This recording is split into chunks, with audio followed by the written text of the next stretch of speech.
اور جسے ہم انسانی وجدان یا انچویشن کہتے ہیں نا، وہ بھی بنیادی طور پر پیٹرن پہچاننے کی صلاحیت ہے، اور اے آئی اس میں انسانوں سے بہت آگے نکل سکتی ہے۔ اگر ایسا ہے تو پھر اس کا مطلب تو یہ ہوا کہ وہ جو زندگی بھر کی نوکری یا ایک ہی شعبے میں مہارت کا تصور تھا وہ ختم؟ جی بالکل، ہراری کا یہی خیال ہے کہ لوگوں کو مسلسل سیکھنا پڑے گا، خود کو بدلنا پڑے گا، بار بار۔ تو اس کا حل کیا ہے؟ ایک ممکنہ حل جس کا ذکر ہوتا ہے وہ ہے یونیورسل بیسک انکم، یعنی UBI، کہ حکومت سب کو ایک بنیادی ماہانہ آمدنی دے بغیر کسی شرط کے۔ اچھا، UBI۔ ہاں، لیکن ہراری اس پر بھی سوال اٹھاتے ہیں کہ کیا یہ کافی ہوگا؟ کیا اس سے لوگوں کو کوئی مقصد، کوئی اطمینان ملے گا؟ وہ مثال دیتے ہیں کہ اے آئی شاید مستقبل میں آپ کے موڈ کے مطابق میوزک چلا دے، جو شاید کوئی انسانی ڈی جے نہ کر سکے۔ کتاب میں ایک جگہ وہ لکھتے ہیں، یہ اگرچہ مایوسی والے سبق کے حوالے سے ہے، پر یہاں بھی بہت فٹ بیٹھتا ہے۔ It is much harder to struggle against irrelevance than against exploitation۔ یعنی استحصال سے لڑنا شاید پھر بھی آسان ہو، لیکن غیر متعلقہ ہو جانے سے لڑنا بہت ہی مشکل ہے۔ یہ بات یہ ہمیں تیسرے سبق کی طرف لے جاتی ہے، جو شاید سب سے زیادہ ذاتی محسوس ہوتا ہے۔ Lesson 3، Liberty. Big data is watching you. کیا ہماری آزادی، ہماری مرضی خطرے میں ہے؟ یہ سبق لبرلزم کا جو بنیادی ستون ہے نا، انفرادی آزادی اور آزاد مرضی یعنی فری ول، اس پر بگ ڈیٹا اور الگورتھم کے اثرات کو دیکھتا ہے۔ ٹھیک ہے۔ بنیادی نقطہ یہ ہے کہ جیسے جیسے یہ بگ ڈیٹا الگورتھم ہمیں ہم سے بہتر سمجھنے لگیں گے، ہماری پسند، ہمارے احساسات، ہمارے فیصلے، تو وہ جو آزاد مرضی کا تصور ہے وہ کمزور پڑ جائے گا اور ڈیجیٹل آمریت کا خطرہ پیدا ہو جائے گا۔ لیکن کیا یہ آزاد مرضی واقعی صرف ایک تصور ہی ہے؟ کیا ہمارے فیصلے ہمارے اپنے نہیں ہوتے؟ دیکھیں، لبرلزم تو یہی مانتا ہے کہ فرد کے احساسات، اس کی پسند سب سے اہم ہے، جمہوریت اسی پر چلتی ہے۔ جی۔ لیکن ہراری سائنس کا حوالہ دیتے ہیں، نیورو سائنس، رویہ جاتی معاشیات۔ وہ کہتے ہیں کہ ہمارے زیادہ تر فیصلے تو ہمارے شعوری کنٹرول میں ہوتے ہی نہیں، وہ بائیو کیمیکل الگورتھم کا نتیجہ ہے۔ اچھا۔ ماضی میں یہ اتنا مسئلہ نہیں تھا کیونکہ کوئی باہر کی طاقت ان اندرونی الگورتھم کو سمجھ نہیں سکتی تھی، لیکن اب اے آئی اور بگ ڈیٹا کے ذریعے حکومتیں، بڑی کمپنیاں وہ ہمارے اندرونی آپریٹنگ سسٹم کو ہیک کر سکتی ہیں۔ ہیک یعنی وہ جان سکتی ہیں کہ ہم کیا محسوس کرتے ہیں، کیا چاہتے ہیں، اور پھر اس معلومات کو ہمیں مینیپولیٹ کرنے کے لیے استعمال کر سکتی ہیں۔ تو یہ بگ ڈیٹا سے کیا مراد ہے آسان لفظوں میں؟ بگ ڈیٹا مطلب بہت بہت بڑے پیمانے پر معلومات اکٹھا کرنا اور اس کا تجزیہ کرنا، خاص طور پر انسانی رویے، پسند ناپسند، تعلقات کے بارے میں، تاکہ اس میں سے پیٹرن اور رجحان نکالے جا سکیں۔ ہراری مثال دیتے ہیں کہ جیسے ہم گوگل سرچ پر انحصار کرنے لگے ہیں نا، تو خود معلومات ڈھونڈنے کی صلاحیت کم ہو رہی ہے۔ ہاں، یہ تو ہے۔ تو وہ کہتے ہیں کہ اسی طرح اگر ہم اپنے فیصلے الگورتھم پر چھوڑ دیں تو شاید ہم فیصلہ کرنے کی صلاحیت ہی کھو بیٹھیں۔ وہ تو یہاں تک کہتے ہیں، already today truth is defined by the top results of the Google search۔ یہ تو بہت گہری بات ہے۔ اگر ڈیٹا اتنی طاقت رکھتا ہے اور ہماری آزادی کو اس طرح چیلنج کر سکتا ہے، تو پھر معاشرے میں طاقت اور دولت کی تقسیم یعنی مساوات کا کیا بنے گا؟ Own the data, own the future۔ کیا ہم تاریخ کی سب سے زیادہ غیر مساوی صدی کی طرف جا رہے ہیں؟ اس کا بنیادی خیال یہ ہے کہ 21ویں صدی میں عدم مساوات یعنی انیکوالٹی شاید پہلے سے کہیں زیادہ بڑھ جائے گی، خاص طور پر بائیو ٹیکنالوجی اور ڈیٹا کی ملکیت کی وجہ سے۔ جی۔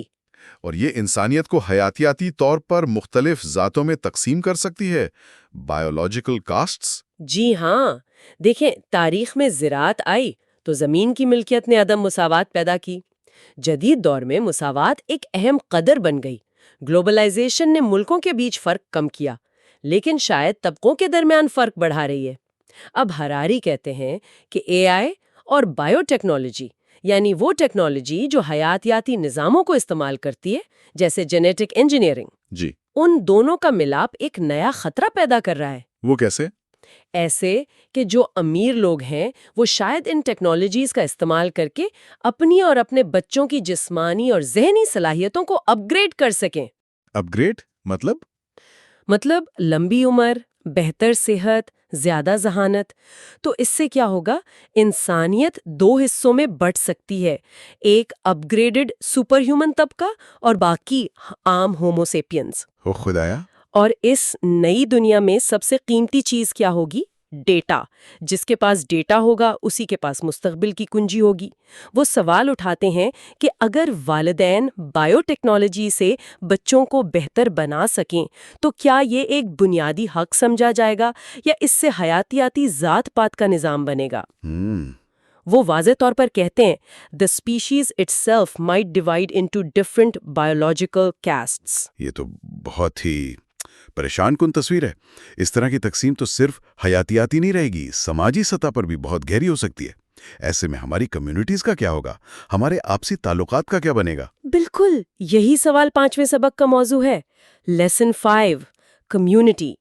Humans have bodies. کیا یہ جو آن لائن کمیونٹیز ہیں، فیس بک گروپس وغیرہ، کیا یہ حقیقی انسانی تعلقات کا نیم البدل ہو سکتی ہے؟ اس سبق کا مرکزی خیال یہی ہے کہ آن لائن رابطے اور کمیونٹیز حقیقی انسانی رابطے کی وہ جو جسمانی موجودگی ہوتی ہے نا، اس کی جگہ نہیں لے سکتے. جی. اور ٹیکنالوجی پر زیادہ انحصار ہمیں اپنے جسموں سے اور اپنی اصل کمیونٹی سے دور کر سکتا ہے. ہراری یاد لگتے ہیں کہ انسان لاکھوں سال سے چھوٹے قریبی گروہوں میں رہنے کے عادی ہیں. ہمارا دماغ آج بھی وہ کہتے ہیں تقریباً 150 سے زیادہ لوگوں کو گہرائی سے جاننے کے لیے نہیں بنا. اچھا 150 لوگ، ڈنبار نمبر. جی بالکل. تو پچھلی 2 صدیوں میں ریاست اور مارکیٹ نے ان روایتی کمیونٹیز کو کمزور کیا ہے. اب یہ آن لائن پلیٹ فارمز دعویٰ کرتے ہیں کہ وہ اس خلا کو پر کر رہے ہیں، لیکن کیا وہ واقعی کر سکتے ہیں؟ تو ہراری کے نزدیک اصل مسئلہ کیا ہے ان آن لائن کمیونٹیز کے ساتھ؟ مسئلہ یہ ہے کہ ان میں جسمانی موجودگی نہیں ہوتی، وہ آمنے سامنے والا تعلق نہیں ہوتا. ہراری اس بات پر بہت زور دیتے ہیں کہ انسانوں کے جسم ہوتے ہیں اور اپنے جسم سے جڑا رہنا دنیا سے جڑے رہنے کے لیے ضروری ہے. صحیح. ٹیکنالوجی ہمیں اپنے جسموں سے بیگانہ کر سکتی ہے اور یہ بیگانگی ہمیں دنیا سے، دوسرے انسانوں سے بھی کاٹ سکتی ہے. فیس بک بھی اب یہ بات سمجھ رہا ہے شاید، اسی لیے وہ اب آف لائن کمیونٹیز بنانے پر زور دے رہا ہے. اچھا. جی. ہراری کا ایک بہت ہی خوبصورت جملہ ہے اس سبق میں، "If you don't feel at home in your body, you will never feel at home in the world." واہ. اگر آپ اپنے جسم میں گھر جیسا محسوس نہیں کرتے تو آپ دنیا میں کبھی گھر جیسا محسوس نہیں کریں گے. یہ تو واقعی گہری بات ہے. اپنے جسم اور اپنی مقامی کمیونٹی سے جڑے رہنا، یہ بات ہمیں ایک بڑے سوال کی طرف لے جاتی ہے. کیا اس گلوبلائزڈ دنیا میں جہاں ہم آن لائن جڑے ہیں، مختلف تہذیبیں اب بھی الگ الگ ہیں یا ہم سب ایک ہی بڑے نظام کا حصہ بن چکے ہیں؟ یہ 6 سبق کا مرکزی سوال ہے. Lesson 6 civilisation. There is just one civilization in the world. کیا واقعی دنیا میں صرف ایک ہی تہذیب رہ گئی ہے؟ ہراری کا موقف تو کافی واضح لگتا ہے اس پر کہ ثقافتی فرق اپنی جگہ، لیکن عملی طور پر آج دنیا میں ایک ہی غالب عالمی تہذیب ہے. جی ہاں. جو مشترکہ سیاسی نظریات، معاشی ڈھانچوں اور سائنسی عقائد پر قائم ہے. وہ دلیل دیتی ہیں کہ تاریخ میں الگ الگ تہذیبیں تھیں، لیکن انسانوں میں نا ایک رجحان ہوتا ہے ضم ہونے کا، جو جانوروں میں نہیں ہوتا. آج دیکھیں تو تقریباً تمام ممالک وہ جو قومی ریاست یعنی نیشن سٹیٹ کا تصور ہے، اقوام متحدہ کا چارٹر ہے، انسانی حقوق جیسی اقدار ہیں، ان سب کو کم از کم نظریاتی طور پر تو مانتے ہی ہیں نا. صحیح. معاشی طور پر تو دنیا پوری طرح جڑی ہوئی ہے، یہاں تک کہ داعش جیسے گروہ بھی امریکی ڈالر استعمال کرتے ہیں. اچھا. اور سائنس تو ہے ہی عالمی. فزکس کے قوانین ایران میں بھی وہی ہیں جو امریکہ میں ہیں. اس کی کوئی عملی مثال دی ہے انہوں نے؟ ہاں، وہ کہتے ہیں کہ اگر اسرائیل اور ایران کے وزرائے خزانہ مل بیٹھے نا تو وہ ایک دوسرے کی معاشی زبان سمجھیں گے، مشترکہ مسائل پر بات کر سکیں گے.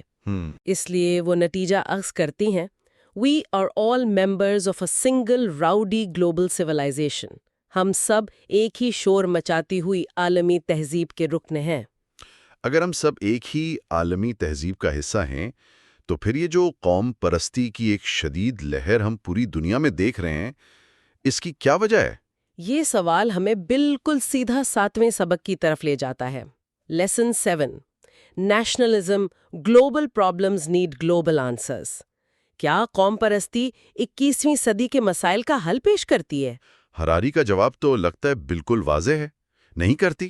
جی بالکل نہیں۔ بنیادی خیال یہ ہے کہ قوم پرستی یعنی اپنی قوم سے شدید محبت اور وفاداری، وہ جو عالمی مسائل ہیں نا آج کے، جیسے جوہری جنگ کا خطرہ، ماحولیاتی تباہی، ٹیکنالوجی کے چیلنجز، ان کا مقابلہ کرنے کے لیے ناکافی ہے۔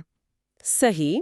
ان مسائل کے لیے تو عالمی سطح پر تعاون چاہیے۔ وہ یہ مانتی ہیں کہ قوم پرستی نسبتاً نیا تصور ہے اور اس نے ماضی میں لوگوں کو تحفظ، خوشحالی بھی دی ہے، لیکن یہ خوفناک جنگوں کا سبب بھی بنی ہے۔ ہاں، یہ تو تاریخ ہے۔ 1945 میں ایٹم بم کی ایجاد نے تو قوم پرستی کی حدیں بالکل واضح کر دیں۔ کوئی ایک قوم اکیلے جوہری تباہی سے محفوظ نہیں رہ سکتی۔ آج 3 بڑے خطرات ہیں جن کا کوئی ملک اکیلا مقابلہ نہیں کر سکتا: نیوکلیئر خطرہ، ماحولیاتی بحران، خاص طور پر موسمیاتی تبدیلی، اور ٹیکنالوجی سے پیدا ہونے والی رکاوٹیں، AI، بائیو ٹیک وغیرہ۔ تو پھر حل کیا ہے؟ اگر قوم پرستی نہیں تو کیا؟ حل صرف عالمی تعاون ہے۔ وہ قدیم مصر کی مثال دیتی ہیں کہ دریائے نیل کو قابو کرنے کے لیے تمام قبیلوں کو مل کر ایک قوم بننا پڑا تھا تاکہ وہ ڈیم اور نہریں بنا سکیں۔ اچھا۔ آج کے عالمی مسائل بھی اسی طرح کے عالمی اتحاد اور تعاون کا تقاضا کرتے ہیں، اور قوم پرستانہ جذبات اکثر اس تعاون کی راہ میں رکاوٹ بنتے ہیں۔ ٹھیک ہے، اگر قوم پرستی ان عالمی مسائل کا حل نہیں تو کیا مذہب کوئی کردار ادا کر سکتا ہے؟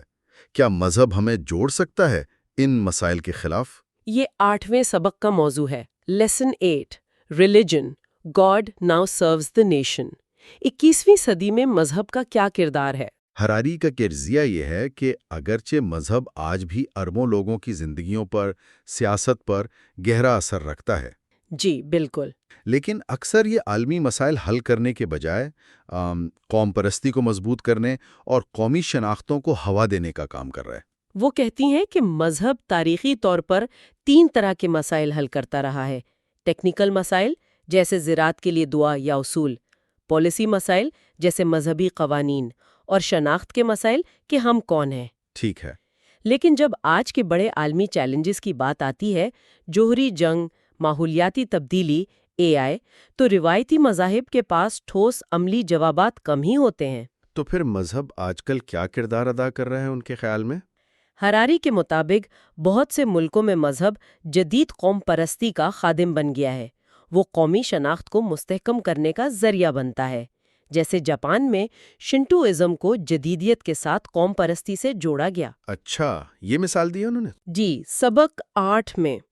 یا جیسے روس میں آرتھوڈاکس چرچ یا ایران میں شیعہ اسلام قومی شناخت کا اہم حصہ ہے۔ اس طرح مذہب عالمی اتحاد کے بجائے قومی اختلافات کو مزید گہرا کرنے کا باعث بن سکتا ہے۔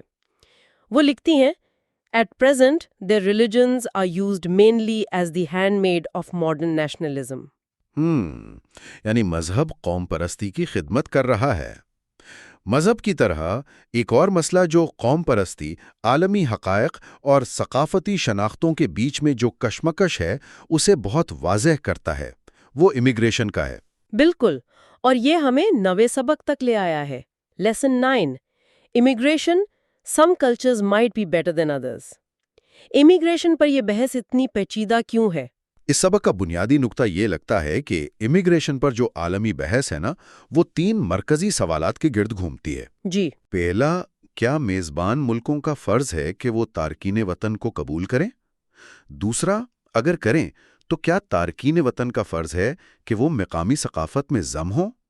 اور تیسرا، کیا تمام ثقافتیں برابر ہیں یا کچھ ثقافتی اقدار دوسروں سے بہتر یا زیادہ موزوں ہو سکتی ہیں، خاص طور پر امیگریشن کے حوالے سے؟ جی ہاں، یہ 3 اہم بحثیں ہیں۔ پہلی، قبولیت پر، ایک طرف انسانی حقوق، معاشی فائدے کی دلیل ہے، دوسری طرف سرحدوں پر کنٹرول، اپنی ثقافت کے تحفظ کی دلیل ہے۔ ٹھیک ہے۔ دوسری بحث انضمام یعنی اسیپلیشن پر ہے۔ اگر تارکین وطن آتے ہیں تو انہیں کس حد تک مقامی ثقافت اپنانی چاہیے؟ کیا مکمل انضمام ضروری ہے یا ملٹی کلچرلزم بہتر ہے؟ اس میں کتنا وقت لگنا چاہیے؟ یہ سب سوالات ہیں۔ اور تیسری بحث جو شاید سب سے زیادہ متنازع ہے، وہ ثقافتی برابری پر ہے۔ ایک نظریہ ہے ثقافتی رشتہ داری یعنی کلچرل ریلیٹیوزم۔ اس کا مطلب ہے کہ تمام ثقافتیں اپنی جگہ برابر ہیں، ہمیں ہر ایک کو اس کے اپنے معیار سے سمجھنا چاہیے۔ ہاں، یہ تو بہت سنا ہے۔ پر جب مختلف ثقافتوں کے لوگ ایک ساتھ رہتے ہیں تو کچھ ثقافتی اقدار جیسے برداشت، جنسی مساوات وغیرہ وہ دوسروں کے مقابلے میں زیادہ بہتر کام کرتی ہیں۔ وہ جرمنی کی مثال دیتی ہیں جہاں تارکین وطن سے توقع کی جاتی ہے کہ وہ خواتین اور ہم جنس پرستوں کے حقوق جیسی جرمن اقدار کا احترام کریں گے، چاہے وہ ان کے آبائی ملک کی اقدار سے مختلف ہوں۔ صحیح۔ ہراری تجویز کرتی ہیں کہ امیگریشن پر بحث کو زیادہ حقیقت پسندانہ ہونا چاہیے۔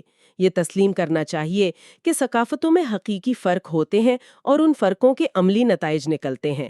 وہ لکھتی ہیں human diversity may be great when it comes to cuisine and poetry, but few would see slavery as fascinating human idiosyncrasies۔ یعنی کھانے پینے اور شاعری میں تنوع اچھا ہے، پر غلامی جیسی چیزوں کو کوئی دلچسپ ثقافتی خصوصیت نہیں کہے گا۔ تو یہ تھے پہلے 9 اسباق۔ جی، ان 9 اسباق میں ہم نے دیکھا کہ کیسے وہ جو 20ویں صدی کا لبرل بیانیہ تھا وہ کمزور پڑ رہا ہے۔ ٹیکنالوجی، خاص طور پر اے آئی اور بائیو ٹیکنالوجی ہمارے کام کے لیے، ہماری آزادی کے لیے، معاشرتی مساوات کے لیے گہرے چیلنجز پیدا کر رہی ہیں، اور ڈیٹا کی ملکیت وہ مستقبل میں طاقت کا تعین کرے گی۔ ہم نے یہ بھی دیکھا کہ ٹیکنالوجی کے اس دور میں بھی حقیقی انسانی کمیونٹی کی اہمیت کم نہیں ہوئی بلکہ شاید بڑھ گئی ہے۔ دنیا بظاہر ایک عالمی تہذیب بن چکی ہے، لیکن قوم پرستی اور مذہب اکثر عالمی مسائل کے حل میں رکاوٹ بن رہے ہیں۔ جی، اور آخر میں امیگریشن کی جو پیچیدہ بحث ہے، یہ ہمیں ثقافتی فرق، انضمام اور ساتھ رہنے کے مشکل سوالات سے دوچار کرتی ہے۔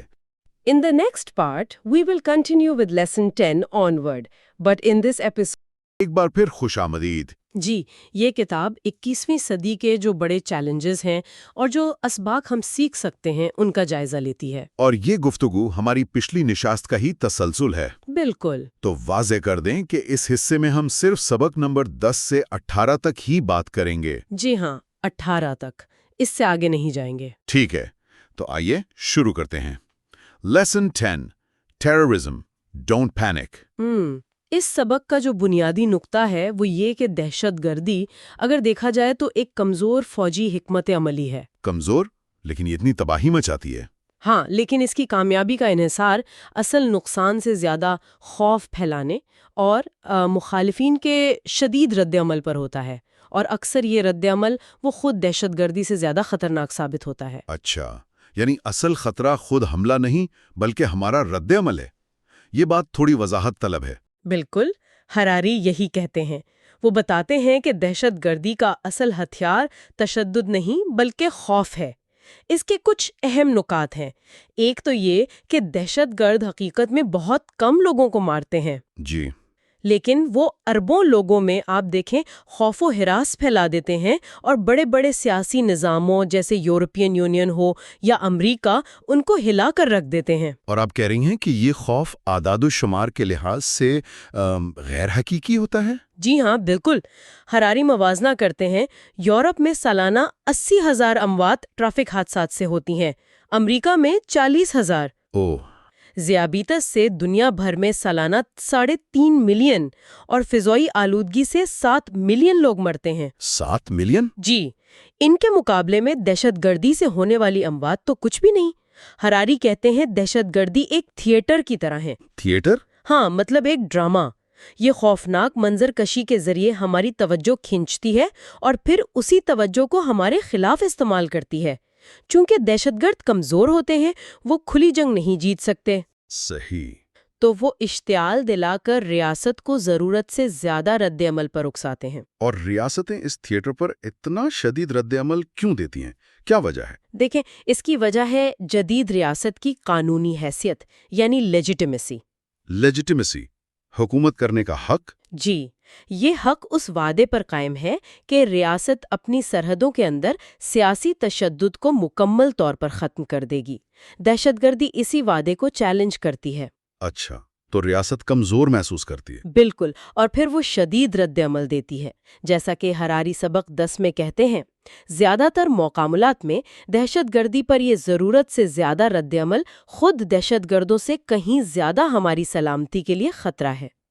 یہ بہت اہم نکتہ ہے۔ تو دہشت گردی کے خوف سے نکل کر اب جنگ کی بات کرتے ہیں، ایک اور بڑا خطرہ۔ جی، lesson 11 war never underestimate human stupidity. کیا جنگ واقعی ناگزیر ہے، خاص طور پر جب حراری اسے غیر معقول بھی کہہ رہے ہیں؟ یہاں مرکزی خیال یہ ہے کہ اگرچہ جنگ پہلے کے مقابلے میں معاشی اور اسٹریٹجک لحاظ سے بہت کم فائدہ مند رہ گئی ہے، بلکہ زیادہ تباہ کن ہو گئی ہے، جی، جس کی وجہ سے یہ غیر منطقی لگتی ہے، لیکن انسانی قیادت کی جو غلط فہمیاں ہیں یا کہہ لیں حماقتیں، ان کی وجہ سے اس کا امکان مکمل طور پر رد نہیں کیا جا سکتا۔ یہ دو تضاد لگ رہا ہے، ایک طرف غیر معقول، دوسری طرف خطرہ باقی۔ جی، یہی دلچسپ بات ہے۔ حراری پہلے تو مانتے ہیں کہ پچھلی کچھ دہائیاں انسانی تاریخ کی شاید سب سے پرامن رہی ہیں۔ ہاں، یہ تو کہا جاتا ہے۔ تشدد سے ہونے والی اموات کا تناسب جو قدیم زرعی معاشروں میں 15% تک تھا، آج صرف 1% رہ گیا ہے۔ صرف 1%؟ یہ تو بہت بڑی کمی ہے۔ بالکل، لیکن وہ یہ بھی نوٹ کرتے ہیں کہ 2008 کے مالی بحران کے بعد سے بین الاقوامی کشیدگی بڑھی ہے، جنگ کی باتیں زیادہ ہو رہی ہیں۔ تو جنگ کم منافع بخش کیوں ہو گئی ہے؟ پہلے تو ایسا نہیں تھا۔ دیکھیں، آج کل دولت کا بڑا حصہ علم پر مبنی ہے، technology, soft where, brand value, یہ چیزیں ہیں۔ اچھا۔ زمین، سونا یا ٹینل جیسے مادی وسائل نہیں جنہیں آپ فتح کر سکیں۔ آپ سلیکان ویلی پر بمباری کر کے اس کی علمی دولت پر قبضہ نہیں کر سکتے ہیں نا؟ ہاں، یہ بات تو ہے۔ اور دوسری بات، ایٹمی ہتھیار، انہوں نے بڑی طاقتوں کے درمیان براہ راست جنگ کو تقریباً خودکشی بنا دیا ہے۔ لیکن پھر بھی آپ کہتی ہیں خطرہ باقی ہے، انسانی حماقت کی وجہ سے؟ جی ہاں، ماضی میں جنگیں منافع بخش تھیں۔ مثال کے طور پر برطانیہ نے مصر پر قبضہ کیا۔ آج دیکھیں، جنوبی کوریا، جرمنی، یہ معیشتیں جنگ کے بغیر ہی ترقی کر رہی ہیں۔ صحیح۔ لیکن اگر رہنما غلط اندازے لگا لیں یا قومی وقار یا کسی نظریے کو انسانی یا معاشی قیمت سے زیادہ اہم سمجھنے لگیں تو وہ غیر معقول جنگیں شروع کر سکتے ہیں۔ جیسا کہ سبق 11 میں کہا گیا، جبکہ ابتدائی زرعی معاشروں میں انسانی تشدد تمام انسانی اموات کا 15% تک سبب بنتا تھا، آج یہ صرف 1% کا ذمہ دار ہے۔ صحیح۔ یہ بہتری تو ہے، مگر یہ ختمی نہیں ہے۔ انسانی فیصلوں اور غلط فہمیوں کا یہ ذکر، یہ ہمیں اگلے سبق کی طرف لے جاتا ہے۔ شاید جنگ جیسی حماقتوں سے بچنے کے لیے ہمیں اپنی اجتماعی خود پسندی، یعنی یہ سمجھنا کہ ہم ہی سب سے اہم ہیں، اس پر قابو پانا ہوگا۔ جی بالکل۔ Lesson 12 humility, you are not the centre of the world. اس سبق کا مرکزی نقطہ یہی ہے کہ تقریباً تمام انسانی ثقافتیں، قومیں، مذاہب وہ ایک قسم کی اجتماعی خود پسندی کا شکار ہیں، کلیکٹیو نارسسزم۔ جیسے کہتے ہیں؟ کلیکٹیو نارسسزم یعنی گروہی نرگسیت؟ جی، وہ اپنی اہمیت، اپنی انفرادیت، اپنی مرکزیت کو بہت بڑا چڑھا کر پیش کرتے ہیں۔ حقیقی عاجزی یہ ماننے میں ہے کہ ہم سب ایک مشترکہ انسانی ورثے کا حصہ ہے اور کوئی ایک گروہ کائنات کا مرکز نہیں ہے۔ یعنی ہر کوئی سمجھتا ہے کہ بس وہی خاص ہے۔ اس کی کیا مثالیں دیتے ہیں حراری؟ وہ کئی مثالیں دیتے ہیں۔ جیسے بہت سے گروہ سمجھتے ہیں کہ تاریخ بس انہی کے گرد گھومتی ہے۔ وہ خاص طور پر کچھ یہودی روایات کا ذکر کرتے ہیں۔ مثلاً؟ جیسے ایک اسرائیلی یوگا ٹیچر کا یہ دعویٰ کہ یوگا کی جڑیں اصل میں حضرت ابراہیم سے ملتی ہیں، یا یہ تصور کہ کائنات بنی ہی اس لیے ہے تاکہ یہودی تلمود کا مطالعہ کر سکیں۔ اچھا۔ لیکن وہ واضح کرتی ہیں کہ یہ صرف یہودی روایت کی بات نہیں، کم و بیش ہر گروہ میں ایسی سوچ ملتی ہے۔ تو پھر حقیقت کیا ہے؟ اگر کوئی ایک گروہ مرکز نہیں تو ہماری مشترکہ بنیاد کیا ہے؟ اخلاقیات کہاں سے آتی ہیں؟ حراری زور دیتے ہیں کہ اخلاقیات، فن، روحانیت، یہ جو چیزیں ہیں، یہ کسی ایک قوم یا مذہب کی ایجاد نہیں ہے۔ نہیں، یہ عالمگیر انسانی صلاحیتیں ہیں۔ ان کی جڑیں شاید پتھر کے زمانے کے افریقہ تک جاتی ہیں۔ بنیادی اخلاقی اصول جیسے قتل نہ کرنا، چوری نہ کرنا، یہ بڑے مذاہب کے آنے سے پہلے بھی موجود تھے۔ اچھا، جیسے ہمورابی کے قوانین ہیں، قدیم مصر کی تحریریں ہیں، ان میں یہ اصول ملتے ہیں۔ یہاں تک کہ وہ کہتے ہیں کہ یہودی سائنسدانوں کی اتنی کامیابیوں کے باوجود سائنسی انقلاب کوئی یہودی منصوبہ نہیں تھا، اس کی بنیاد تو مختلف پس منظر کے مفکرین نے رکھی تھی۔ تو عاجزی کا سبق یہ ہوا کہ ہم اپنی ثقافتی یا مذہبی شناخت کو کائنات کا محور نہ سمجھیں۔ بالکل، جیسا کہ سبق 12 میں کہا گیا ہے، اخلاقیات، فن، روحانیت اور تخلیقی صلاحیتیں عالمگیر انسانی صلاحیتیں ہیں جو ہمارے ڈی این اے میں پیوست ہیں۔ ان کی ابتدا پتھر کے زمانے کے افریقہ میں ہوئی تھی۔ یہ ہمیں یاد دلاتا ہے کہ ہم سب ایک ہی نوع، ایک ہی اسپیشیز کا حصہ ہے۔ اگر ہم اپنی مرکزیت کے اس تصور کو چھوڑ دیں تو پھر اخلاقیات کا ماخذ کیا ہے؟ خاص طور پر اگر ہم خدا کے روایتی قانون بنانے والے تصور پر انحصار نہ کریں۔ جی، یہ ایک اہم سوال ہے۔ Lesson 13 God, don't take the name of God in vain۔ اس سبق کا مرکزی خیال یہ ہے کہ خدا کا جو تصور ہے اسے اکثر انسانی، سیاسی اور سماجی ایجنڈوں کو جواز بخشنے کے لیے غلط استعمال کیا جاتا ہے۔ غلط استعمال؟ جی، حراری دلیل دیتے ہیں کہ حقیقی اخلاقیات کا تعلق الہی احکامات کی اندھی تقلید سے اتنا نہیں جتنا تکالیف یعنی سفرنگ کی گہری سمجھ بوجھ سے ہے۔ یعنی خدا کے نام پر کیے جانے والے دعوے اکثر انسانی ہوتے ہیں، وہ اس میں کیا فرق کرتے ہیں؟ وہ دو طرح کے خدا میں فرق کرتے ہیں۔ ایک ہے کائنات کا ناقابل فہم اسرار، کاسمک مسٹری، وہ عظیم حقیقت جو ہماری سمجھ سے بالاتر ہے۔ ٹھیک ہے۔ دوسرا ہے ایک ٹھوس قانون دینے والا خدا، لا گیونگ گاڈ، جو مخصوص احکامات دیتا ہے اور اکثر یہ انسانوں کے بنائے ہوئے تصورات کی شکل میں ہوتا ہے۔ اچھا۔ حراری کا کہنا ہے کہ تاریخ میں اسی دوسرے قسم کے خدا کو سیاسی مقاصد کے لیے، معاشی مفادات کے لیے، یہاں تک کہ نفرتوں کو جائز قرار دینے کے لیے استعمال کیا جاتا رہا ہے۔ جیسے صلیبی جنگیں ہوئیں، انکویزیشن ہوئی، یا آج کل کے شدت پسند گروہ ہیں۔ تو جو تیسرا حکم ہے، خدا کا نام بے فائدہ نہ لو، اس کی تشریح حراری کیسے کرتے ہیں؟ ان کے خیال میں اس کا گہرا مطلب شاید یہی ہے کہ خدا کے تصور کو اپنے زمینی مقاصد، اپنی سیاست، اپنی معیشت، اپنی نفرتیں، ان کے لیے استعمال نہ کیا جائے۔ یہ ایک طرح سے خدا کی توہین ہے۔ اچھا۔ وہ کہتے ہیں کہ اخلاقیات کے لیے ضروری نہیں کہ آپ کسی قانون ساز خدا پر یقین رکھیں۔ اخلاقیات کی بنیاد ہے تکلیف کی سمجھ، سفرنگ کی سمجھ۔ تکلیف کی سمجھ؟ جی، اگر آپ واقعی سمجھتے ہیں کہ آپ کا کوئی عمل دوسروں کو غیر ضروری تکلیف پہنچائے گا تو آپ فطری طور پر اسے بچنے کی کوشش کریں گے۔ اس کی کوئی مثال دی انہوں نے؟ وہ مزاحیہ انداز میں مونٹی پائتھن کے ایک خاکے کا حوالہ دیتے ہیں جہاں یہوہ کہنے پر پتھر مارے جاتے ہیں، یہ دکھانے کے لیے کہ کیسے مقدس ناموں کو سطحی اور بعض اوقات خطرناک طریقوں سے استعمال کیا جا سکتا ہے۔ ہاں، اچھا۔ سبق 13 کا ایک کلیدی اقتباس ہے۔ شاید اس حکم کا گہرا مطلب یہ ہے کہ ہمیں کبھی بھی اپنے سیاسی مفادات، اپنی معاشی خواہشات یا اپنی ذاتی نفرتوں کو جواز فراہم کرنے کے لیے خدا کا نام استعمال نہیں کرنا چاہیے۔ بہت خوب۔ اگر اخلاقیات کا انحصار خدا پر نہیں ہے تو پھر سیکولرزم، جو خدا پر یقین نہیں رکھتا، وہ اپنی اخلاقیات کہاں سے لاتا ہے؟ کیا یہ صرف اقدار کا ایک خلا ہے؟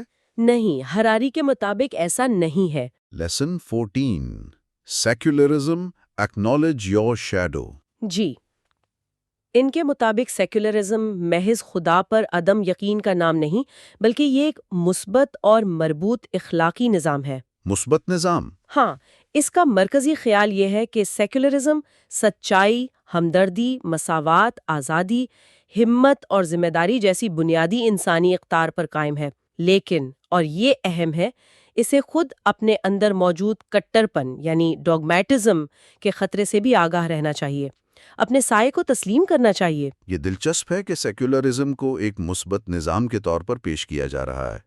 اس کی یہ بنیادی اقدار کیا ہیں؟ ذرا تفصیل سے بتائیں۔ جی، حراری چند کلیدی سیکولر اقدار گنواتی ہیں۔ پہلی ہے سچائی، جو عقیدے کی بجائے مشاہدے اور شواہد پر مبنی ہو۔ سائنسی طریقہ کار اس میں اہم ہے۔ ٹھیک ہے۔ دوسری ہے ہمدردی، جس کی بنیاد تکلیف کی حقیقت کو سمجھنا اور اسے کم کرنے کی کوشش کرنا ہے۔ تیسری مساوات، یہ ماننا کہ تمام ذی شعور مخلوقات کی تکالیف اور خوشیاں اہمیت رکھتی ہیں۔ مساوات۔ چوتھی آزادی، سوچنے کی، سوال کرنے کی، تحقیق کرنے کی اور موجودہ نظریات کو چیلنج کرنے کی آزادی۔ آزادی؟ پانچویں، ہمت، اپنی لا علمی کو تسلیم کرنے اور نامعلوم کا سامنا کرنے کی جرات۔ اور چھٹی، ذمہ داری۔ ذمہ داری؟ جی، یہ ماننا کہ ہم اپنے اعمال اور دنیا کی حالت کے لیے ذمہ دار ہیں، کسی بالاتر طاقت کے بجائے۔ تو کیا یہ اقدار صرف سیکولر ہیں یا یہ کہیں اور بھی ملتی ہیں؟ نہیں، حراری واضح کرتے ہیں کہ یہ اقدار بہت سی مذہبی روایات میں بھی موجود ہیں۔ یہ دراصل مشترکہ انسانی ورثہ ہے۔ سیکولرزم کا مقصد ان اقدار کو الہامی جواز کے بغیر فروغ دینا ہے۔ لیکن آپ نے کہا کہ سیکولرزم بھی کٹر بن سکتا ہے، اپنے سائے کو تسلیم کرنا، اس سے کیا مراد ہے؟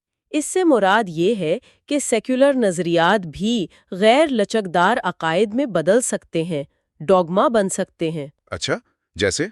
حراری اسٹالنزم کی مثال دیتے ہیں، ایک مکمل طور پر سیکولر نظام مگر انتہائی کٹر اور جابرانہ۔ وہ مغربی لبرلزم کے کچھ پہلوؤں پر بھی تنقید کرتے ہیں، مثلاً؟ جیسے عراق یا افغانستان میں جمہوریت مسلط کرنے کی کوشش۔ وہ اس سے بھی ایک قسم کا کٹر پن سمجھتے ہیں۔ سبق 14 کا ایک بہت اہم جملہ ہے، وہ سوالات جن کا آپ جواب نہیں دے سکتے عام طور پر ان جوابات سے کہیں بہتر ہوتے ہیں جن پر آپ سوال نہیں اٹھا سکتے۔ واہ، یہ حقیقی سیکولر روح ہے۔ جی، سیکولرزم سچائی اور علم پر زور دیتا ہے، لیکن کیا ہم واقعی اتنا جانتے ہیں جتنا ہم سمجھتے ہیں؟ یہ ہمیں اگلے سبق کی طرف لاتا ہے۔ ہاں، یہ ایک بڑا سوال ہے۔ Lesson 15، ignorance, you know less than you think. اس سبق کا مرکزی خیال یہ ہے کہ ہم انسان انفرادی طور پر اپنی لا علمی کو بری طرح کم سمجھتے ہیں۔ ہم میں ایک چیز ہوتی ہے جسے نالج ایلوژن کہتے ہیں۔ نالج ایلوژن، علم کا وہم۔ جی، یعنی ہم سمجھتے ہیں کہ ہم بہت کچھ جانتے ہیں، جبکہ حقیقت میں ہمارا زیادہ تر علم ہمارے گروہ یا سماج کے اجتماعی علم پر منحصر ہوتا ہے۔ اچھا، جیسے میں سمجھتا ہوں مجھے پتا ہے کہ بجلی کیسے بنتی ہے، لیکن خود بنانے کا کہا جائے تو؟ بالکل، بالکل، یہی مثال ہے۔ حراری کہتے ہیں کہ دنیا اتنی پیچیدہ ہو گئی ہے کہ کوئی ایک فرد اسے پوری طرح سمجھ ہی نہیں سکتا۔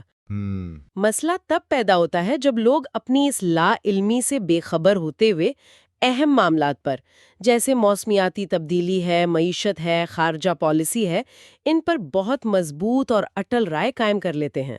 اور یہ لا علمی قائم کیسے رہتی ہے؟ لوگ جان کیوں نہیں پاتے کہ وہ کم جانتے ہیں؟ اس کی کئی وجوہات ہیں۔ ایک تو ہے گروہی سوچ، گروپ تھنک۔ ہم ان خیالات کو اپناتے ہیں جو ہمارے گروہ میں مقبول ہوتے ہیں، چاہے ان کی منطقی بنیاد کمزور ہی کیوں نہ ہو۔ صحیح۔ دوسرا، ہم اکثر اپنے جیسے لوگوں کے ایکو چیمبرز میں رہتے ہیں، ایکو چیمبرز، جہاں ہماری سوچ کو چیلنج نہیں کیا جاتا، الٹا تقویت ملتی ہے۔ سوشل میڈیا نے اسے اور بڑھا دیا ہے، ہاں، یہ تو ہے آج کل۔ اور طاقت بھی لا علمی پیدا کرتی ہے۔ جو لوگ اقتدار میں ہوتے ہیں وہ اکثر زمینی حقائق سے کٹ جاتے ہیں، کیونکہ لوگ انہیں وہی بتاتے ہیں جو وہ سننا چاہتے ہیں۔ اس کی کوئی مثال کہ کیسے لوگ لا علمی میں مضبوط رائے رکھتے ہیں؟ حراری ان لوگوں کا ذکر کرتے ہیں جو سمجھیں یوکرین یا عراق جیسے ممالک کے بارے میں بڑی پرجوش رائے رکھتے ہیں، لیکن شاید انہیں دنیا کے نقشے پر بھی نہ ڈھونڈ پائیں۔ اسی طرح ماحولیاتی تبدیلی پر قدامت پسندوں اور لبرلز کے جو رویے ہیں وہ اکثر ان کے گروہ کی شناخت سے جڑے ہوتے ہیں، نہ کہ سائنسی شواہد کی گہری سمجھ سے۔ سبق 15 کا اقتباس ہے، دنیا پہلے سے کہیں زیادہ پیچیدہ ہوتی جا رہی ہے اور لوگ یہ سمجھنے میں ناکام رہتے ہیں کہ وہ کیا ہو رہا ہے اس سے کس قدر ناواقف ہیں۔ اگر ہم واقعی اتنے لا علم ہیں تو پھر ہم انصاف جیسے پیچیدہ تصور کو کیسے سمجھ سکتے ہیں اور کیسے نافذ کر سکتے ہیں؟ کیا ہمارا انصاف کا تصور بھی ہماری لا علمی کا شکار ہے؟ یہ بہت اہم نقطہ ہے جو اگلا سبق اٹھاتا ہے۔ Lesson 16، justice. Our sense of justice might be out of date. جی، یہاں مرکزی خیال یہ ہے کہ انصاف کا جو ہمارا اندرونی احساس ہے، innate sense of justice، وہ لاکھوں سال کے ارتقاء کا نتیجہ ہے۔ ارتقاء کا نتیجہ؟ ہاں، یہ چھوٹے شکاری جمع کرنے والے گروہوں کے لیے بنا تھا، ہنٹر گیدرر بینڈز۔ لیکن یہ احساس آج کی جو عالمی، پیچیدہ، اربوں لوگوں پر مشتمل دنیا ہے اس کے مسائل سے نمٹنے کے لیے بالکل ناکافی ہے۔ یعنی ہمارا انصاف کا سافٹ ویئر پرانا ہو گیا ہے؟ یہ آج کی دنیا میں کیسے ناکام ہوتا ہے؟ دیکھیں، ہمارا انصاف کا احساس چند درجن لوگوں اور فوری نظر آنے والے اسباب و نتائج کو سمجھنے کے لیے بنایا ہے۔ کاز اینڈ ایفیکٹ جو سامنے ہو۔ ٹھیک ہے۔ جب لاکھوں یا اربوں لوگ شامل ہوں اور اسباب و نتائج کا سلسلہ پوری دنیا میں پھیلا ہو، جیسے مثال کے طور پر میں نے جو کپڑے خریدے ان کا بنگلہ دیش میں کسی مزدور کی حالت پر کیا اثر پڑا، ہاں، یہ تو بہت پیچیدہ ہے۔ تو ہمارا اخلاقی کمپس کام کرنا چھوڑ دیتا ہے۔ ہم سمجھ ہی نہیں پاتے کہ کون ذمہ دار ہے اور انصاف کیسے کیا جائے۔ تو کیا جدید دنیا میں ناانصافی کی نوعیت بدل گئی ہے؟ اب یہ ذاتی دشمنی یا بدنیتی نہیں رہی؟ ہراری کہتے ہیں کہ آج زیادہ تر بڑی ناانصافیاں کسی ایک فرد یا گروہ کی بدنیتی کا نتیجہ کم ہوتی ہیں، بلکہ یہ بڑے پیمانے پر پھیلے ہوئے ساختی تعصبات، اسٹرکچرل بائسز، اجتماعی لا علمی اور لا تعلقی کی وجہ سے ہوتی ہیں۔ ساختی تعصبات، اسٹرکچرل بائسز؟ جی، مثال کے طور پر کیا کسی ایسی کمپنی میں سرمایہ کاری کرنا جو ماحول کو آلودہ کرتی ہے، کیا یہ چوری کے مترادف ہے؟ ہمارا روایتی انصاف کا احساس اس کا واضح جواب نہیں دے پاتا۔ اس لیے ہراری کہتے ہیں کہ صرف نیت کے اخلاقیات کافی نہیں، موریلٹی آف انٹینشنز، بلکہ جاننے کی اخلاقی ذمہ داری زیادہ اہم ہے۔ امپیریٹو ٹو نو، ہمیں پیچیدہ نظاموں کو سمجھنے کی کوشش کرنی چاہیے۔ اس کی کوئی تاریخی مثال؟ وہ 19ویں صدی کی ان انگریز خواتین کی مثال دیتے ہیں جو شاید ذاتی طور پر بہت نیک اور ہمدرد تھیں، لیکن لنڈن اسٹاک ایکسچینج میں ان کی جو سرمایہ کاری تھی وہ غلاموں کی تجارت کو مالی مدد فراہم کر رہی تھیں۔ اوہ، تو وہ انجانے میں ایک بڑی ناانصافی کا حصہ تھیں۔ جی بالکل۔ سبق 16 کا ایک تلخ اقتباس ہے۔ تلخ حقیقت یہ ہے کہ دنیا ہمارے شکاری جمع کرنے والے دماغوں کے لیے بس بہت پیچیدہ ہو گئی ہے۔ یہ پیچیدگی اور لا علمی، یہ ہمیں سچ اور جھوٹ کے درمیان فرق کرنے میں بھی تو مشکل پیدا کرتی ہے نا؟ یقیناً۔ کیا ہم واقعی پوسٹ ٹروتھ دور میں داخل ہو گئے ہیں، جیسا کہ آج کل بہت سننے کو ملتا ہے؟ ہراری کا جواب شاید آپ کو حیران کر دے۔ Lesson 17، post truth, some fake news last forever. اس سبق کا مرکزی خیال چونکا دینے والا ہے۔ وہ کہتے ہیں کہ انسان ہمیشہ سے ہی ایک پوسٹ ٹروتھ نور رہے ہیں۔ ہمیشہ سے؟ Post truth? یہ کیسے؟ ان کا کہنا ہے کہ ہومو سیپینس یعنی ہم انسانوں کی بڑے پیمانے پر تعاون کرنے کی جو صلاحیت ہے وہ ہمیشہ سے افسانوں یعنی فکشنز اور کہانیوں پر یقین کرنے پر مبنی رہی ہے۔ افسانوں پر؟ جیسے مذاہب، قومی نظریات، انسانی حقوق کے تصورات، یہاں تک کہ پیسہ، یہ سب کیا ہیں؟ یہ کہانیاں ہی تو ہیں جن پر ہم اجتماعی طور پر یقین کرتے ہیں۔ اچھا، اعداد میں مل کر کام کر پاتے ہیں۔ اس لحاظ سے ہم ہمیشہ سے حقیقت سے زیادہ کہانیوں پر انحصار کرتے آئے ہیں۔ تو پھر فیک نیوز اور ان افسانوں میں کیا فرق ہے؟ وہ فرق کرتے ہیں۔ جعلی خبریں، فیک نیوز، وہ نسبتاً نئی اور قلیل مدتی ہوتی ہیں، جبکہ یہ گہرے، صدیوں پرانے افسانے، میتھس یا فکشنز، یہ تہذیبوں کی بنیاد بنتے ہیں۔ تو کیا یہ افسانے برے ہیں؟ کیا یہ ہمیشہ نقصان دہ ہوتے ہیں؟ ضروری نہیں۔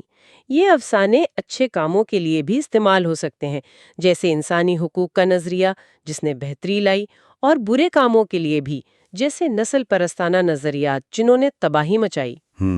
مسئلہ تب ہوتا ہے جب ہم بھول جاتے ہیں کہ یہ افسانے ہیں اور انہیں مطلق حقیقت سمجھنے لگتے ہیں، یا جب طاقتور لوگ جان بوجھ کر جھوٹ پھیلاتے ہیں، جیسے گوبلز کا اصول تھا کہ بڑا جھوٹ بار بار دہراؤ تو سچ لگنے لگتا ہے۔ ہاں، پروپیگنڈا۔ انسان اکثر سچائی سے زیادہ طاقت اور ہم آہنگی کو ترجیح دیتے ہیں۔ تو پھر سچ کی کیا اہمیت رہ جاتی ہے اگر سب کہانیاں ہی ہیں؟ ہراری کہتے ہیں کہ اگرچہ افسانے ضروری ہیں، ہمیں حقیقت کو، خاص طور پر تکلیف کی حقیقت کو نظر انداز نہیں کرنا چاہیے۔ ہمیں یہ جاننے کی کوشش کرنی چاہیے کہ کون سے نظام، کون سی کہانیاں حقیقی تکلیف کا باعث بن رہی ہیں۔ تو عملی طور پر کیا کریں؟ وہ مشورہ دیتے ہیں کہ معیاری خبروں کے لیے ادائیگی کریں، کیونکہ اگر خبر مفت ہے تو شاید آپ خود پروڈکٹ ہیں، اور اہم معاملات پر متعلقہ سائنسی لٹریچر پڑھنے کی کوشش کریں۔ صحیح۔ سبق 17 کا ایک یادگار جملہ ہے، جب 1000 لوگ کسی من گھڑت کہانی پر 1 مہینے تک یقین کریں تو وہ جعلی خبر ہے، جب 1 ارب لوگ اس پر 1000 سال تک یقین کریں تو وہ ایک مذہب ہے۔ واہ، یہ تو سوچنے پر مجبور کرتا ہے۔ سچائی اور افسانے کی یہ ملی جلی دنیا، یہ ہمیں مستقبل کے بارے میں سوچنے پر مجبور کرتی ہے۔ سائنس فکشن ہمیں مستقبل کی کیسی تصویر دکھاتا ہے، اور کیا وہ تصویر درست ہے؟ یہ اگلا اور اس حصے کا آخری سبق ہے۔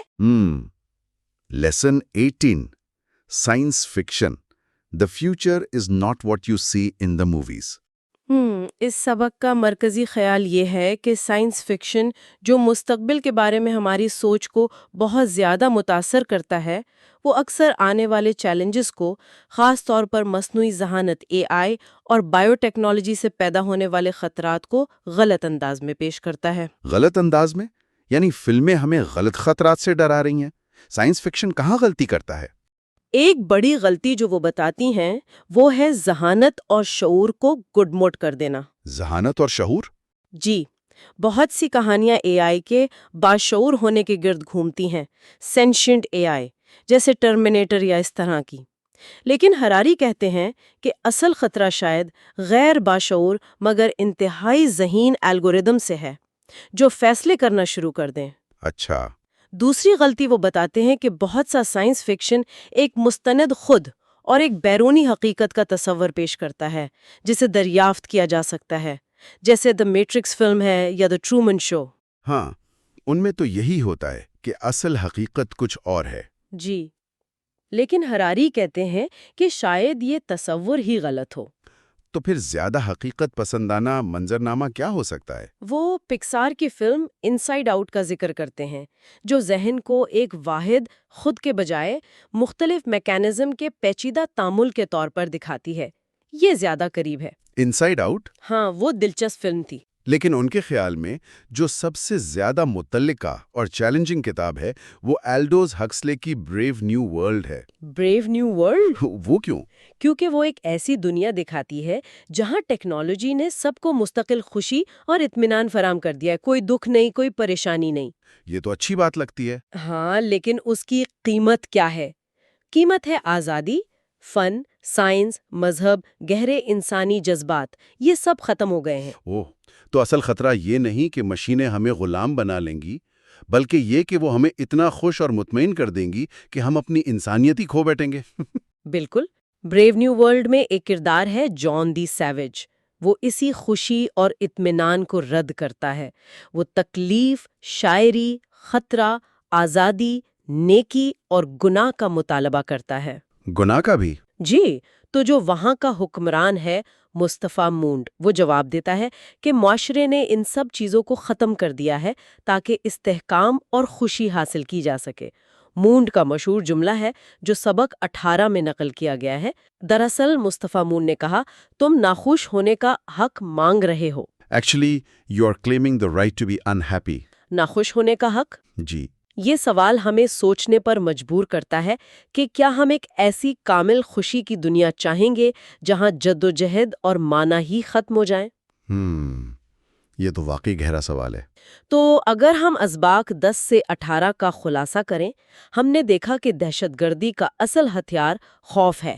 جنگ کی عقلی بنیاد کمزور پڑ گئی ہے، مگر انسانی حماقت اسے ممکن بناتی ہے۔ اجتماعی خود پسندی ایک عام انسانی کمزوری ہے۔ خدا کے نام کو اکثر انسانی مقاصد کے لیے استعمال کیا جاتا ہے۔ جی۔ سیکولرزم ایک مثبت اخلاقی چھوکٹا فراہم کر سکتا ہے، مگر اسے کٹر پن سے بچنا ہوگا۔ ہم سب اپنی لا علمی کے بارے میں لا علم ہیں۔ ہمارا قدیم انصاف کا احساس جدید دنیا کے لیے ناکافی ہے۔ صحیح۔ انسان ہمیشہ سے کہانیوں اور افسانوں پر مبنی پوسٹ ٹروتھ مخلوق رہے ہیں، اور آخر میں سائنس فکشن مستقبل کے اصل خطرات، خاص طور پر معنی کے بحران کو شاید پوری طرح بیان نہیں کر پاتا۔ بہت خوب، یہ ایک جامع خلاصہ تھا۔ تو اگلے حصے میں ہم سبق نمبر، اور ہم پچھلے حصوں میں کافی کچھ کور کر چکے ہیں۔ بالکل۔ اس آخری حصے میں ہم صرف آخری 3 اسباق یعنی سبق نمبر 19 سے 21 تک پر تفصیلی بات کریں گے۔ جی، جو تعلیم، زندگی کے معنی اور خود شناسی جیسے اہم موضوعات سے متعلق ہیں۔ تو آئیے شروع کرتے ہیں سبق نمبر 19 سے۔ Lesson 19 education change is the only constant. اچھا، تو اس سبق کا بنیادی خیال یہ ہے کہ 21ویں صدی میں صرف ڈگریاں یا کوئی خاص ہنر سیکھ لینا کافی نہیں۔ جی بالکل نہیں۔ ہراری کا کہنا ہے کہ اصل چیز ذہنی لچک اور خود کو بدلتے حالات کے مطابق ڈھالنا ہے۔ یعنی تبدیلی ہی اصل مستقل چیز ہے۔ بالکل، دنیا اتنی تیزی سے بدل رہی ہے کہ پرانے تجربے، بڑوں کی نصیحتیں وہ اب شاید اتنی کارآمد نہ ہو۔ تو زندہ رہنے اور آپ کہیں کامیاب ہونے کے لیے ہمیں مسلسل سیکھنا ہوگا، خود کو بار بار ایک نئے روپ میں ڈھالنا ہوگا۔ اور یہ صرف نوجوانوں کی بات نہیں؟ نہیں، بالکل نہیں۔ ہراری تو مذاقن کہتے ہیں کہ 50 سال کی عمر میں بھی یہ کرنا پڑے گا۔ 50 سال؟ یعنی یہ تو زندگی بھر کا کام ہوا۔ اس کے لیے تو بڑی ذہنی اور جذباتی ہمت چاہیے۔ یقیناً، اسی لیے وہ 2 چیزوں پر بہت زور دیتے ہیں۔ ایک ہے مینٹل فلیکسیبلٹی یعنی ذہنی لچک، جی، اور دوسری ہے ایموشنل بیلنس یعنی جذباتی توازن۔ اچھا۔ کیونکہ مستقل معلوم نہیں ہوگا، ہمیں اس نامعلوم کے ساتھ آپ کہیں کمفرٹیبل ہونا سیکھنا ہوگا۔ یہ مینٹل فلیکسیبلٹی اور ایموشنل بیلنس، ان کا کیا مطلب ہے ہراری کے نزدیک؟ ذرا سمجھائیں گی؟ جی ضرور۔ مینٹل فلیکسیبلٹی کا مطلب ہے the ability to adapt to new situations, learn new things and change one's perspective اور اپروچ۔ یعنی نئی صورتحال میں ڈھل جانا، نئی چیزیں سیکھنا، اپنا نظریہ بدلنے کی صلاحیت رکھنا۔ صحیح۔ اور ایموشنل بیلنس ہے the ability to manage one's emotions and remain stable even in stressful اور انسرٹن سچویشنز۔ یعنی مشکل وقت میں، دباؤ میں اپنے جذبات قابو میں رکھنا، ٹھنڈے رہنا۔ تو یہ صلاحیتیں معلومات سے زیادہ اہم ہوں گی؟ ہراری کے خیال میں تو بالکل۔ وہ کہتے ہیں کہ ہمارا موجودہ تعلیمی نظام جو زیادہ تر معلومات دینے پر زور دیتا ہے، جی، وہ اصل میں صنعتی دور کا ماڈل ہے، ایک پروڈکشن لائن کی طرح۔ Production line? جی، جہاں سب کو ایک جیسی چیزیں سکھائی جاتی ہیں۔ لیکن آج مسئلہ معلومات کی کمی کا نہیں ہے۔ نہیں، وہ تو بہت ہے۔ بالکل، انٹرنیٹ پر سیلاب ہے۔ اصل چیلنج یہ ہے کہ اس معلومات کو سمجھیں کیسے، اہم کیا ہے، غیر اہم کیا ہے۔ صحیح۔ تو اسکولوں کو چاہیے کہ وہ 4 C's پر توجہ دیں۔ کرٹیکل تھنکنگ، تنقیدی سوچ۔ جی، کمیونیکیشن یعنی بات چیت، کولیبوریشن مل کر کام کرنا، اور کریٹیوٹی یعنی کچھ نیا تخلیق کرنا۔ یہ 4 C's تو آج کل کافی سنے۔ اچھا، ہراری نوجوانوں کو کوئی اور مشورہ بھی دیتے ہیں؟ ہاں، ایک ذرا ہٹ کے مشورہ بھی ہے۔ وہ کہتے ہیں کہ نوجوانوں کو بڑوں پر یعنی والدین، اساتذہ پر بہت زیادہ انحصار نہیں کرنا چاہیے۔ اچھا، کیوں؟ اس لیے نہیں کہ بڑوں کی نیت ٹھیک نہیں، بلکہ اس لیے کہ دنیا اتنی تیزی سے بدل رہی ہے کہ وہ خود بھی شاید پوری طرح سمجھ نہیں پا رہے۔ ان کا مشورہ پرانے زمانے کا ہو سکتا ہے۔ یہ تو دلچسپ بات ہے۔ جی، اور ایک اور بات، ٹیکنالوجی کی۔ وہ مددگار تو ہے، لیکن اگر ہمیں خود نہیں پتا کہ ہمیں زندگی میں کیا چاہیے تو ٹیکنالوجی ہمارے لیے فیصلے کر سکتی ہے، ہمیں کنٹرول کر سکتی ہے۔ بالکل۔ کتاب میں سبق 19 سے ایک جملہ بھی ہے، to stay relevant you will need the ability to constantly learn and to reinvent yourself, certainly at a young age like 50۔ جی، تو یہ سبق ہمیں ذہنی طور پر تیار رہنے کو کہتا ہے، لیکن پھر سوال یہ اٹھتا ہے کہ اگر سب کچھ بدل رہا ہے تو زندگی میں معنی کہاں سے آئیں گے؟ ہاں، یہ بہت اہم سوال ہے۔ اگر پرانی کہانیاں، پرانے یقین کام نہیں کر رہے تو انسان کیا کرے؟ اس پر بھی بات کی ہے ہراری نے۔ جی ہاں، بالکل، اور یہی ہمیں اگلے سبق کی طرف لاتا ہے، lesson 20، meaning, life is not a story. زندگی کوئی کہانی نہیں ہے، یہ کیسا عنوان ہے؟ مطلب کیا ہے اس کا؟ اس کا مطلب یہ ہے کہ ہم انسان جو ہے نا، ہم کہانیوں کے ذریعے سوچتے ہیں، اپنی زندگی کو، دنیا کو سمجھنے کے لیے بڑی بڑی کہانیاں بناتے ہیں۔ جیسے مذہب، قوم پرستی۔ بالکل، لبرلزم، یہ سب بڑی کہانیاں ہیں جو ہمیں شناخت دیتی ہیں، مقصد دیتی ہیں۔ لیکن ہراری کہتے ہیں کہ یہ کہانیاں اکثر حقیقت کو بہت سادہ بنا دیتی ہیں، ضروری نہیں کہ یہ پوری سچائی ہوں۔ تو یہ صرف باتیں ہیں یا ان میں کوئی طاقت بھی ہوتی ہے؟ بہت طاقت ہوتی ہے۔ ہراری بتاتے ہیں کہ رسومات یعنی ریچولز اور قربانیاں سیکریفائسز، یہ ان کہانیوں کو بہت مضبوط بناتی ہیں۔ اچھا، کیسے؟ دیکھیں، جب آپ کسی مذہبی رسم میں حصہ لیتے ہیں یا قومی پرچم کو سلامی دیتے ہیں یا کسی نظریے کے لیے تکلیف اٹھاتے ہیں، جی تو وہ کہانی صرف کہانی نہیں رہتی، وہ ایک ٹھوس حقیقت لگنے لگتی ہے، وہ آپ کے ذہن پر نقش ہو جاتی ہے۔ لیکن ہراری ان کہانیوں پر تنقید کیوں کر رہے ہیں؟ معنی تو چاہیے نا زندگی میں۔ معنی کی تلاش میں حرج نہیں، ہراری کہتے ہیں، مسئلہ تب ہوتا ہے جب ہم ان کہانیوں کو ہی حتمی سچائی مان لیتے ہیں۔ اچھا۔ وہ خاص طور پر لبرلزم کی کہانی کو دیکھتے ہیں، جو فرد کی آزادی اور آزاد مرضی یعنی فری ول پر کھڑی ہے۔ جی لیکن وہ کہتے ہیں کہ سائنس، خاص طور پر بایولوجی اور نیورو سائنس، اس خیال کو چیلنج کرتی ہے۔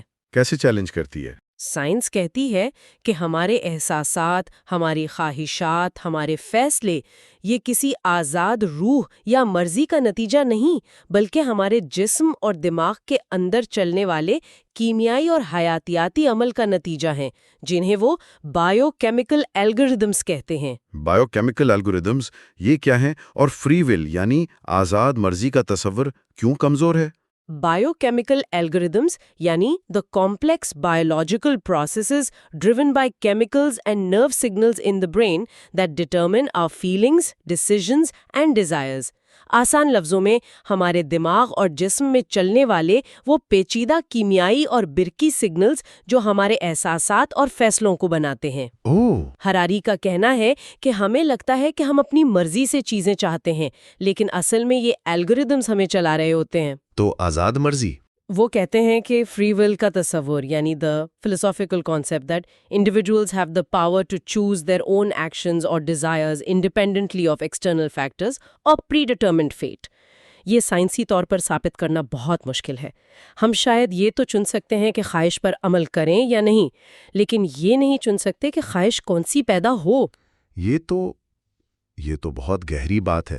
اگر آزاد مرضی نہیں اور ہمارا خود کا تصور بھی کہانی ہے تو اس سے تو بہت کچھ بدل جاتا ہے۔ بالکل، اسی لیے ان کہانیوں پر سوال اٹھانا خوفناک لگتا ہے، کیونکہ ہماری پوری شناخت، ہمارا معاشرہ انہی پر بنا ہے۔